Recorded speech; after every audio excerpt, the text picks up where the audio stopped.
Hello everyone, it's Shane Kanto, your Wasteland reviewer, and I'm here to review Run, Sweetheart, Run. And this is a new horror thriller that I remember when these trailers were coming out back 2.5 years ago. And because I looked it up, this was originally supposed to come out in theaters in like April 2020. So, yeah, this was supposed to come out a while ago. But then Amazon wound up buying the rights, and then took 2.5 years for it to actually release.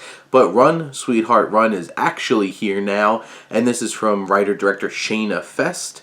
And this film focuses on a young woman played by Ella Balinska, who's Shuri, and she gets set up on this blind dinner date by her boss Clark Gregg with Ethan, played by Pilo Asbæk, and if you don't recognize him, he's Euron Greyjoy from Game of Thrones. And things seem to be going well, and they seem to be hitting it off. She winds up going into his house. Slow zoom in on the door. Things start happening in the background, then boom, she's running out and just says, "Run!" And then we're off. And the rest of this film is her trying to escape the clutches of this evil man, where he is definitely more than just a regular man and meets the eye.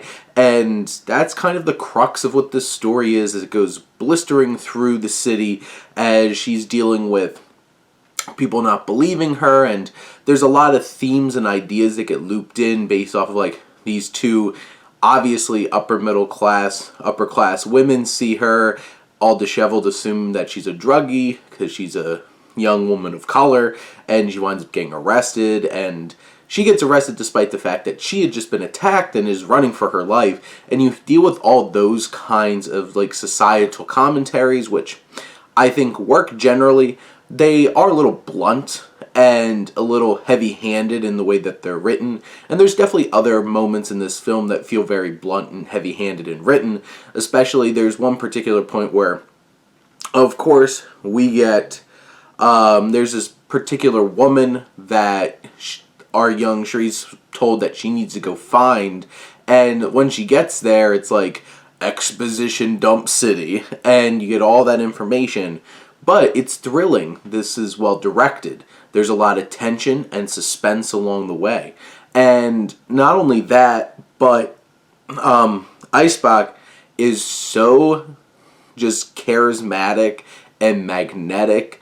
And you definitely feel that connection earlier in the film where they're getting to know each other. And there's these like subtle hints of like he's afraid of dogs and certain things like that. And then all of a sudden now he's using that charisma for evil. And you can feel that just dripping down off of him. And this film takes you for a thrilling ride throughout this evening. There's a lot of good set pieces. There's a lot of great moments of thrilling action and violence along the way. And by the time the credits roll on this film, you really feel like you've been through this. And Balinska does such a fantastic job of anchoring this film as the lead. And you have a great antagonist. And there's some twists and turns along the way. And this film has a decent amount to say as well, which just adds that extra layer to it. This isn't the most original, this isn't the freshest, this isn't the most well-written story, but it has a lot of good elements and it has a lot of potential, and winds up delivering on a decent amount of it to give you a fun, interesting, and engaging horror thrill ride. But those are my thoughts on Run, Sweetheart, Run. Let me know what you think, and let's talk some movies. But thank you as always for tuning in and supporting your Wasteland reviewer.